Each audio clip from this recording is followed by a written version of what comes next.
रामचंद्राय नमः, श्री रामभद्राय नमः, श्री सीता रामाय नमः।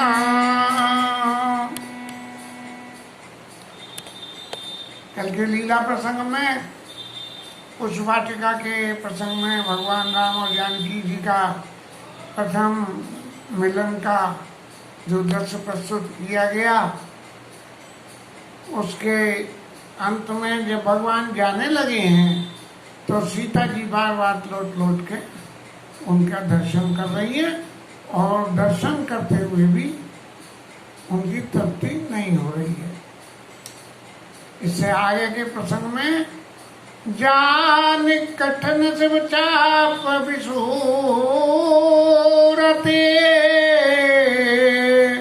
चली राख और श्यामल मूरति। अपने मन में ये विचार करके कि ये सांवली मूर्ति इतनी मनोहारी है कि अब चाप की कोई जरूरत ही नहीं है। अप्रत्यक्ष रूप से वो माया है जानकी जी, और ये मायापति है। तो जनक जी यद्यपि ये सब कुछ जानते हैं, लेकिन फिर भी जब हम मंच पे लीला करने जाते हैं तो लीला करने के लिए वही रोल निभाना पड़ता है जो उस पात्र का होता है। चाहे हमें कितना ही कुछ हो, लड़ाई में के सीन में यदि लड़ते हुए हार ना आए तो भले ही हम सामने वाले से जीत सकते हो, तो हारना ही पड़ता है। ऐसे ही जान कठिन शिव चाप विसूरति, मन में इस बात का अपने दुख प्रकट करते हुए, हे भगवान जय जय, कितना कठिन है शंकर जी का चाप, मैंने तो सबका दिया था, और ये राजकुमार तो इतने सलोने हैं, इतने कोमल हैं कि ये क्या उस धनुष को तोड़ पाएंगे। चली राखी और श्यामल मूरत, तो उसके भगवान की उस मूर्ति को, उस स्वरूप को अपने हृदय में धारण करके और सीता जी वहां से चली गई। प्रभु जब जात जानकी जानी, सुख सने शोभा गुण खानी। जब भगवान राम ने जाना कि ऐसे स्नेह की खान सीता जी जा रही है, परम प्रेम मैं मृदु विसुखी, परम प्रेम मैं मृदु विसुखी, चारु चित्त चारु चित्त बीती लिख। भगवान ने जब जानकी जी को जाते हुए देखा तो उनकी मूर्ति को अपने चित्त पे ऐसे उकेत दिया जैसे किसी दीवार के ऊपर में कोई हम चित्र बना दे। अब दीवार पे बनाया हुआ चित्र तो जब तक मिटाओगे नहीं तब तक नहीं मिटेगा, बना ही रहेगा। तो ऐसे ही भगवान ने अपने चित्र के ऊपर में जानकी जी की शोभा को, जानकी जी के चित्र को लिख दिया। और जानकी जी इसके बाद में पार्वती मैया के मंदिर में गई हैं और उनके चरणों में प्रणाम करके क्या कहने लगी, जय जय गिरिवर राज किशोरी, जय महेश मुखचंद चकोरी, जय गज बदन जवानंद माता, जगत जननी दामिनी दूती गाथा,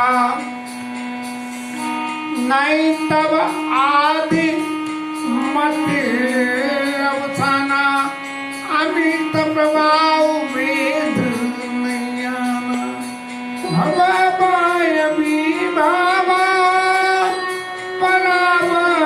परावकारिणी, विश्व मोहिनी, सबस विहारिणी, नहीं तब आदि मध्य अवसाना अमित प्रभाव वेद नहीं जाना बाबा बाय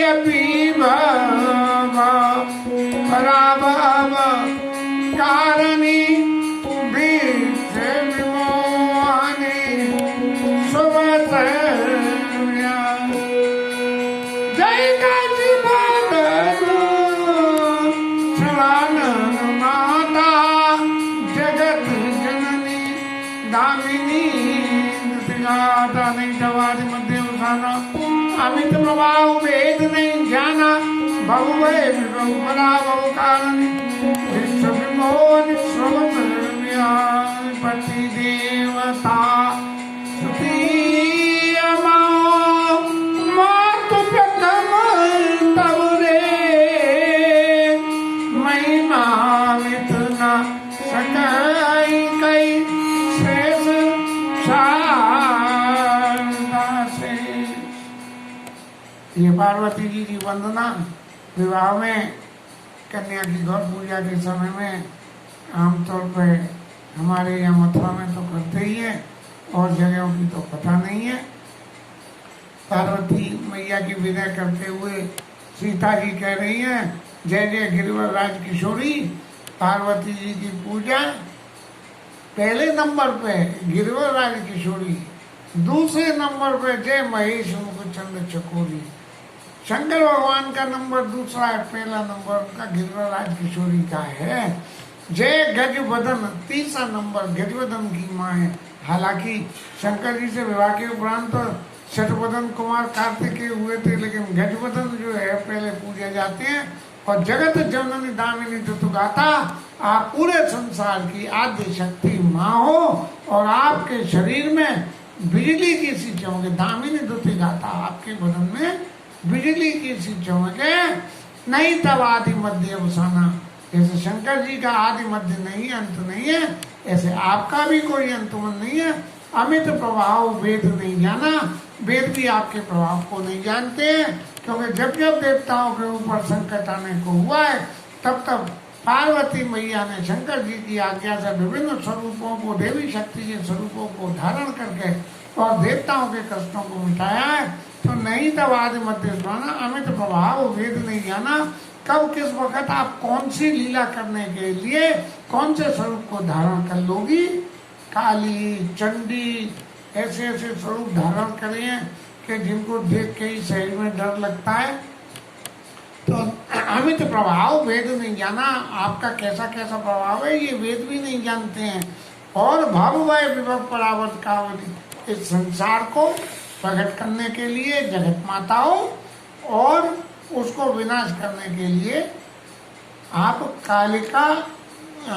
कालिका स्वरूप हो, उनका अंत भी करती हो आप कालिका स्वरूप में, और सारे संसार को आप मोहित करके रखती हो और अपने स्वरूप के हिसाब से खुद ही विचरण करती हो।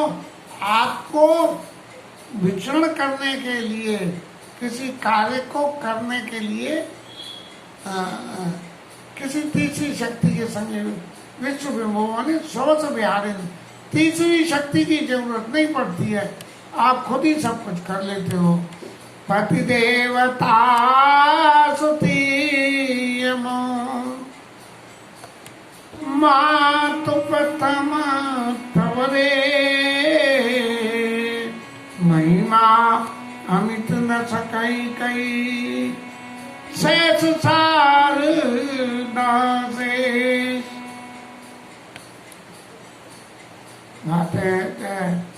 पति देवता सुती माँ, जो पतिव्रता पत्नी है उनमें आपका सबसे पहला नंबर है कि शंकर जी के हमेशा के लिए और आदि शक्ति स्वरूपों ने तो भगवान के रूपों के अनुसार स्वरूप बदला है, लेकिन शंकर जी ने कोई स्वरूप नहीं बदला। तो पार्वती मैया ने भी शंकर जी के जैसा कोई स्वरूप नहीं बदला। इसलिए आप पति देवता सुती हो, आपके बराबर दूसरी कोई पतिव्रता स्त्री नहीं है। और महिमा अमित न सके कहीं। शेष शारदा शेष और शेष महाराज और शारदा रानी, वो आपकी महिमा का कुछ भी वर्णन नहीं कर सकती हैं, इतनी महिमा है। माने 1000 मुंह तो वो, और शारदा रानी का 1001 मुंह से आपकी महिमा का वर्णन नहीं हो सकता है, इतनी भयंकर आपकी महिमा है। सेवत तो सुलभ परचारी, बरदायिनी मुरारी प्यारी। आपको सेवा करने से, आपकी पूजा करने से चारों पदार्थ, धर्म का मोक्ष, ये चारों पदार्थ मिल जाते हैं। आप शंकर जी की परम प्रिय हो। देवी पूज पद कमल तुम्हारे, सुंदर मुनि सब हों सुखारे। आपके चरणों की पूजा करके मनुष्य, देवता और मुनि सब सुखी हो जाते हैं। मोर मनोरथ जानो नीके। अब मेरे चित्त का क्या मनोरथ है, ये तो आप अच्छी तरह जानती हो। क्यों कि आपने भी तो यही तजुर्बा करा था महादेव जी के संग विवाह करने के लिए, क्या तपस्या पर बैठ गई थी। अब मेरे मन की बात आप भी जानती हो, क्योंकि आप एक्सपीरियंस हो गई हो। मोर मनोरथ जानो नीके, और बसो सदा और सबके, सबके हृदय में तो आप वास करती हो। लेकिन आप इस मामले की तजुर्बेकार भी हो कि मन चाहा पति मिलने के लिए क्या करना है। इसलिए कीने प्रकट न कारण थे, इसलिए माता मैं आपके सामने कुछ नहीं कह रही हूँ। हस कई चरण गए वे दे, ऐसा कह के जानकी जी ने उनके चरणों में को पकड़ लिया, और फिर विनय प्रेम बस भई भवानी, खसी माल मूरति मुस्कानी। और पार्वती जी के गले की माला गिर गई, और गिरने से क्या हुआ, सादर सिय प्रसाद सिर धरे। पार्वती अम्बा का प्रसाद मान के सीता जी ने सिर पर धर लिया, और बोली गौर रसिय भरे। जब उन्होंने उस माला को अपने सिर पर धारण कर लिया, तब पार्वती मैया बोली, क्या बोली,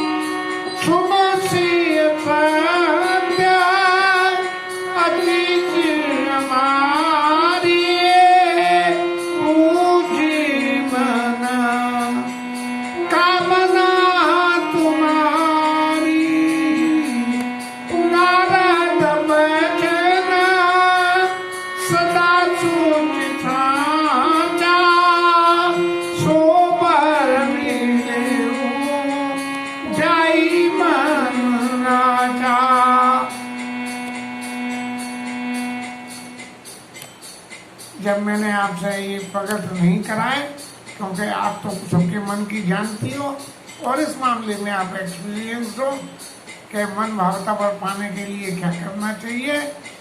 और हमारी आपको ये आशीर्वाद है, पार्वती मैया कह रही है कि तुम्हारी सकल मन कामना पूरी हो जाएगी। और नारद जी के वचन सर्वदा सत्य, मुझसे भी कह गए थे तो मुझे भी मिले थे, तुमसे भी कह गए हैं तो तुम्हें भी मिलेंगे। जो मन वर आपने मन में मांगा है वो ही वर आपको मिलेगा। मन जाहि लाचो मिले सो वर सहज सुंदर सामरो करुणा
ज्ञान घोरन गोल सिय हरच न जाय गई मंजुल मंगल मोल राम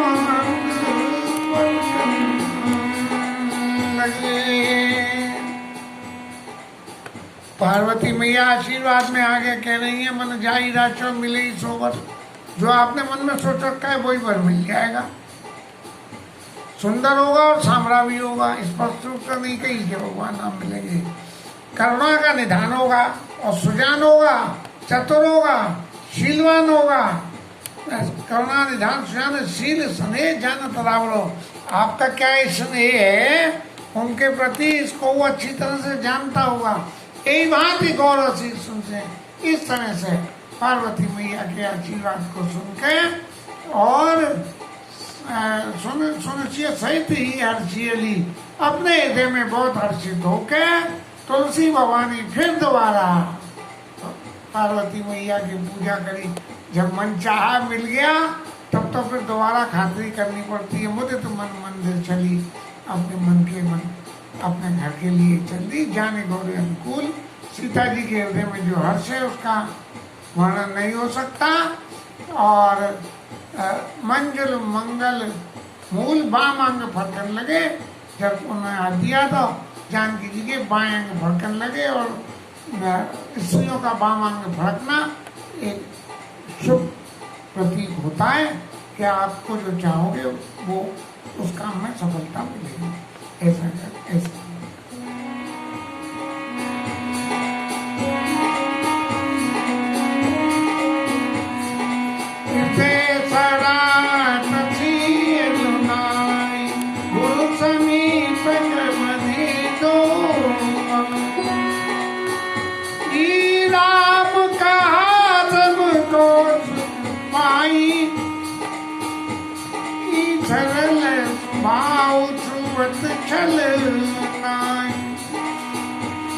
सुमन पाई मुनि पूजा की दी, उन्हें असी सभी भाई दी। सुफल मनोरथ होई तुम्हारे, राम लखन सुन तुम्हारे। कई वो जन मुनि पर विज्ञानी, लगे कथा भाई।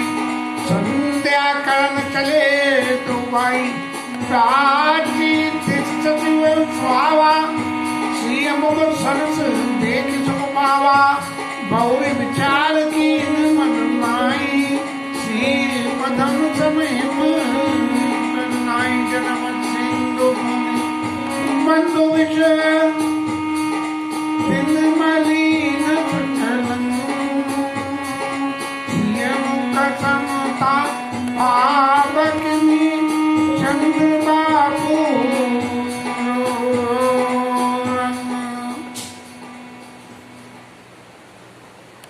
सीता जी का ये प्रसंग तो हो गया। अब भगवान राम जी की क्या स्थिति रही, इसके वर्णन में भगवान राम सीता जी की जो रूप स्वरूप है, सी लोनाई। लोनाई माने नमक। रंग का गोरा होना एक बात होती है, चेहरे पे नमक होना उसमें अलंकार हो जाता है। हृदय सराहत सी लोनाई, जो चेहरे पे नमकीन पना। तो वो गुरु समीप अपने दो भाई गुरु जी के समीप चले गए और भगवान राम ने जाके गुरु जी को सब बता दिया कि महाराज आज जनक तनया जिसके यज्ञ को आप दर्शन कराने लाए हो, आज तो हमें प्रत्यक्ष उनके यज्ञ का नहीं उनका ही दर्शन हो गया। और बिल्कुल ऐसा हुआ महाराज आमने सामने, ऐसा कि हमें तो उम्मीद भी नहीं थी कि हमें ऐसे जो है जनक जी की पुत्री के दर्शन इस तरह से हो जाएंगे। तो विश्वामित्र जी ने पुष्प लेके और पूजा करी और पूजा करके उन दोनों भाइयों को आशीर्वाद दे दिया कि तुम्हारा जो भी मनोरथ हो सब सफल होगा। स्पष्ट रूप से नहीं कही कि ब्याह हो गया। जब जनकपुर को लेके आए थे तब भी कही थी कि जनक चैत एक प्रभु देखिए जाई, और इस कायदों दे बड़ाई। ईश्वर कैसे बढ़ाई देगा ये तो मालूम नहीं है, लेकिन चल के देखो तो सही, हो सके तुम्हें भी मिल जाए। तो वही कह रहे हैं कि सुबल मनोरथ होई तुम्हारे, राम लखन सुनि भये सुखारे, करी भोजन मुनिवर विज्ञानी। भोजन करके और जो है लगे कि इनका जो कथा पुराने समय में जो है खाना खाने के बाद रात को सोने से पहले सत्संग होता था। कहीं कहीं महाभारत की कथा, कहीं भागवत की कथा, कहीं रामायण की कथा, ऐसा होता था। हमारे बचपन में भी होता था। और विगत दिवस मुनि आए सिपाही, तो संध्या करने चले दो भाई, और संध्या करने के लिए दोनों भाई चल दिए। प्राची दिश शशि सुहावा, पूर्व दिशा में चंद्रमा महाराज उदय हो गए, उनकी चंद्रिका फैल रही थी और उनको भगवान को देख के बिल्कुल ऐसा लगा जैसे चंद्रमा सीता जी का मुख है। जब हृदय में एक तरफ लगन पैदा हो जाती है तो सब कुछ वैसा ही दिखता है, अंधेरे में अंधेरा दिखता है, रोशनी में रोशनी दिखती है। तो ऐसा उन्हें लगा कि ये चंद्रमा और सीता जी का मुख तो एक सही है, लेकिन ये देखने के बाद भी मन पे कुछ और विचार करने लगा कि भाई वो चंद्रमा है और ये सीता जी है, तो इन दोनों में कुछ फर्क तो होना चाहिए। तो फर्क होने से क्या होगा? बहुरी विचार कीन मन माई, और विचार ये करा, क्या करा कि सी वदन सनम का नहीं, सीता जी के मुख के समान चंद्रमा तो हो ही नहीं सकता है। क्यों नहीं हो सकता है? क्योंकि जन्म सिंधु पुनि बंधु विचार, सिंधु से तो जन्म है, अब सीता जी का जन्म धरती से और उनका जन्म सिंधु से। सिंधु भी धरती पे और धरती तो है ही धरती। बंधु विषु, लेकिन चित्त में जो सीता जी के प्रति स्नेह है, तो ये क्लासिफिकेशन कर रहा है कि सिंधु से जन्मे तो दोष है और पृथ्वी से जन्मे तो दोष नहीं है। और बंधु विषु, क्योंकि विषु ही निकला था तो भाई हो गया। और दिन मलिन सकलंग, दिन में जो मलिन हो जाता है और चौथ के चंद्रमा के दर्शन नहीं करे जाते हैं तो सकलंक है। और सिय मुख समता पावक में चंद्रमा पूरो रंग, तो पागल चंद्रमा सीता जी की मुख की बराबरी कैसे कर सकता है? ये तो उनकी बराबरी कर ही नहीं सकता है। शिवदन समय करना ही। और इसके आगे फिर चंद्रमा के अवगुणों की कुछ और चर्चा करी गई है। उन चंद्रमा के अवगुणों की चर्चा करने में प्रसंग थोड़ा लंबा ज़्यादा हो जाएगा, इसलिए कथा या विश्राम। कल श्राद्ध पक्ष के श्राद्ध हैं, इसलिए कल तो कथा होगी नहीं, परसों कथा करेंगे जब चंद्रमा के अवगुणों को भगवान राम और गिनवाएंगे और फिर उसके बाद में श्री स्वयंवर की कथा का विवरण होगा। इसके साथ आज विश्राम और हरिनाम कीर्तन।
राजा रामचंद्र भगवान की जय, शंकर भगवान की जय, पवन सुत हनुमान की जय, शिवराज धरण की जय, राधा रानी की जय।